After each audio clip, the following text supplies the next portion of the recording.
And what is happening, my YouTube family? Of course, it is your boy B New. I'm coming at you on this Thursday.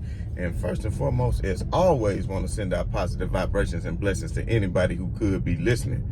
Now, with all that being said, we all know that the Los Angeles Lakers were in action on yesterday on the second night of a back-to-back, taking on none other than the lowly, I think second to last place in the NBA, Houston Rockets. And of course, we know after the victory, the good victory over the New Orleans Pelicans on Tuesday night, Darvin Ham said that he would be resting Anthony Davis on the second night of the back-to-back as an organizational decision, not a decision made by himself, not a decision made by Anthony Davis, but I guess by the medical staff of the Los Angeles Lakers, along with the organizations, maybe the owner, all the way up to the owner, including Pelinka. Who knows? General manager, I don't know. When he says organizational decision, I guess everybody that's within the organization who makes those decisions. I mean, I don't know. But at the end of the day, you know, I spoke on yesterday's show and I said that the Lakers would have their hands full. I knew it would be a back and forth battle.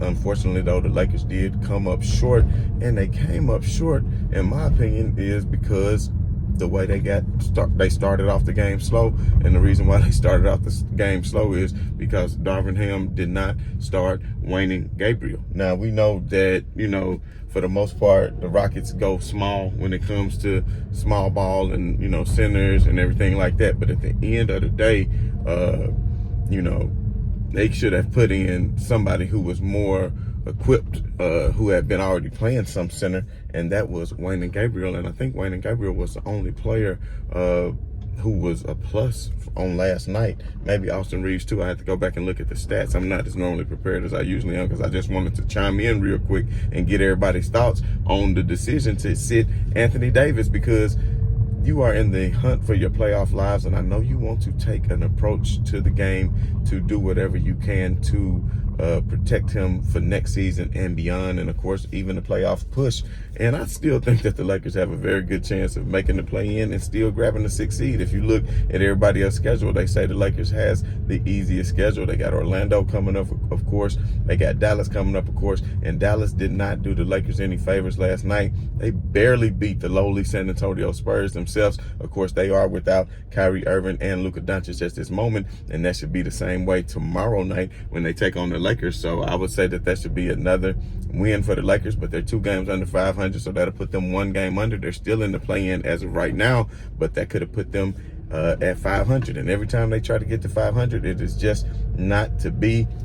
And even when LeBron James gets evaluated in the next couple of weeks, who's to say if he will be back? And he may just be back for the last, 3 or 4 games of the regular season. Who knows? But those may be very important games. Now, LeBron did say before he vows not to miss the playoffs again. He said that during last year's playoff run. So I'm sure he's going to do whatever he can to be able to make himself available to get on the floor as soon as possible. But going back to what I was saying before about the game on last night, I just feel like Wayne Gabriel should have got the start.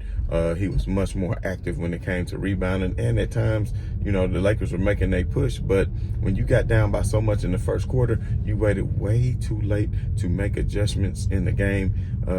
You know, once you made the adjustments, you could see, especially in crunch time, you know, you could have had that, especially with Houston playing small, that dreaded 3-guard lineup before. But, you know, with Dennis Schroeder, D'Angelo, and Austin Reeves at the same time, now you had 3 shooters, and then you put Vanderbilt and Gabriel in there at the same time, and then you could have ran the last stretch like that. And that's what you kind of did in a way, even though you was more so staggering Schroeder and D'Lo. But Schroeder made a hell of a run. But one thing about Schroeder is he's looking too much to shoot on all these pick and roll plays instead of looking to pass and get other people involved.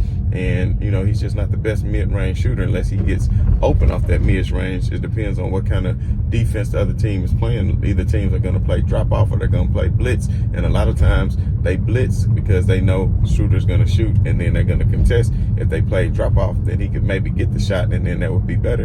And, you know, because they dropping down to double cover Anthony Davis, and then you can get some other action coming from the weak side. But at the end of the day, you know, I think Darvin Ham, once again, was out-coached. I'm not saying he's a terrible coach, but he's a rookie coach, so he still has to learn. And last night's task wasn't the easiest of things. You knowing that you're just dealing with nothing but players who have not eventually been starters.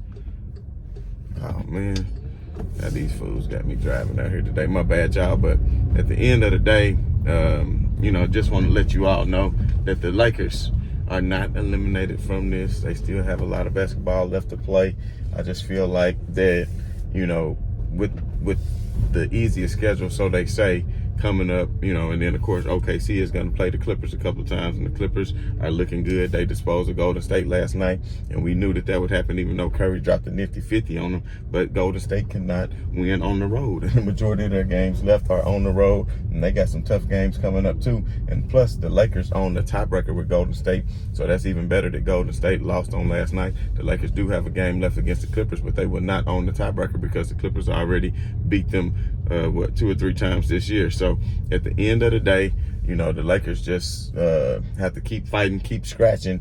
I, for one, would have liked to have Anthony Davis still play last night. If you're not going to play him on the second night of a back-to-back, how about put him on a minutes restriction on that second night of a back-to-back? Go ahead and play him, but put him on the minutes restrictions to where he's not playing. If he's saying he's paying free, then I'm just trying to see what the problem is.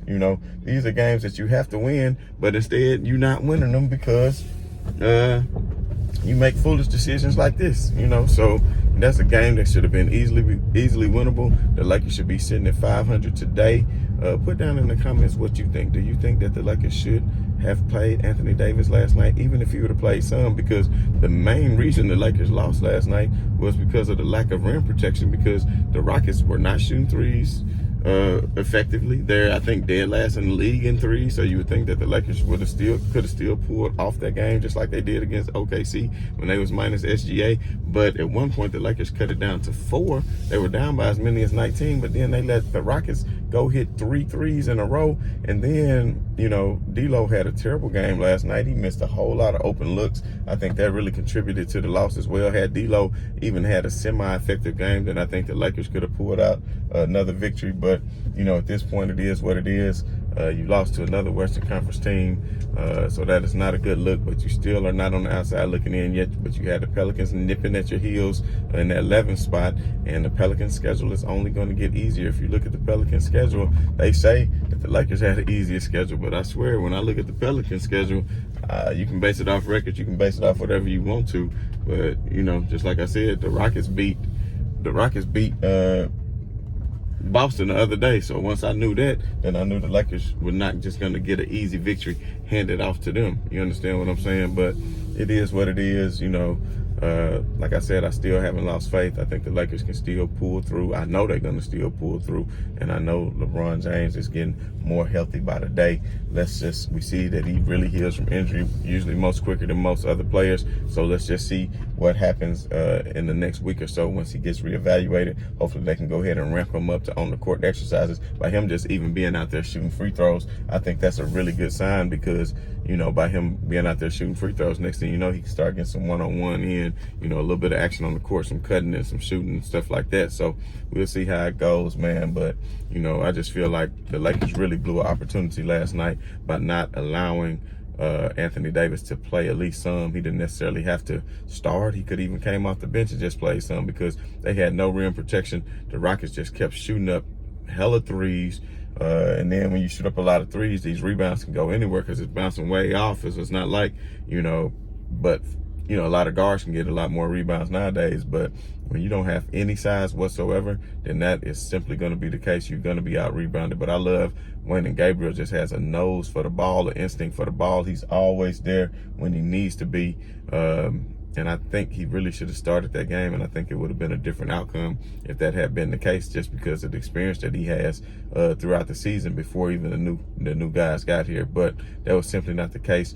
I almost called him Vogel because he was making some bonehead decisions like Vogel. But Darvin Ham elected to bring in Rui Hachimura in that 4 spot and let Vando go in the 5 spot, where actually I think it should have been Gabriel in the 5 spot, Vando in the 4 spot. Then you could have had, I say, Lonnie Walker in the 3 spot, just because he could have got you shooting and you're not going against a very defensive oriented team. And, you could have had either Austin or, of course, my guy Malik Beasley in the 2 spot and D-Lo, and then you could have rotated, had a short 8-9 rotation, and still, why did Max Christie not get any playing time whatsoever last night? You know, especially when you was down by that much, you could have got some more 3-point shooting involved. You can see that other Lakers shots were not falling on yesterday like we hoped that they would have, but at the end of the day, it is what it is. You put this one behind you. You hope for some other losses on teams in the standings. I think Utah is going to keep falling as well. So at the end of the day, I think Minnesota has an easier schedule. They got a lot of Eastern Conference teams, but the way they disposed of Atlanta the other night, the way they played last night, I think they only lost by 2 to Boston, so they was right there. So the Minnesota Timberwolves are not giving up on their season. They're fighting and scratching, and that addition of Mike Conley, I think, made them pretty good because he's a true floor general, ambidextrous, can finish with both hands. His 3-point shot has got a lot better over the years, and then you have the addition of Karl Anthony Towns coming back, which early in the year that kind of handicapped the Wolves, to be honest, because Anthony Edwards wasn't really getting as much spacing on the floor, even though he can space it a lot more than Rudy Gobert. But with him being out so long, he's going to have to get in game shape. Oh, and we can talk about the Ja Morant, everything that happened with him as far as the games that he was suspended for, 8 games. He's already missed some games. I don't know if those will be counted as suspended games or games that the team he was just dismissed from, but either way, he'll be back. The Memphis Grizzlies will be a threat in the playoffs. So will the Golden State Warriors. So will the Los Angeles Lakers. So will the Los Angeles Clippers. So I'm looking very forward to it. The Denver Nuggets, they falling off real fast, so nobody not really too concerned about them. The Sacramento Kings, they don't have a whole lot of playoff experience, but I'm telling you that De'Aaron Fox, you saw what he did last night. He is a soldier, and he is the truth. But either way, man, I got to go handle this business, and I got to get my food. So as always, this is your boy, Be New. I'm saying right on to the real, and much love to these haters. I'm out.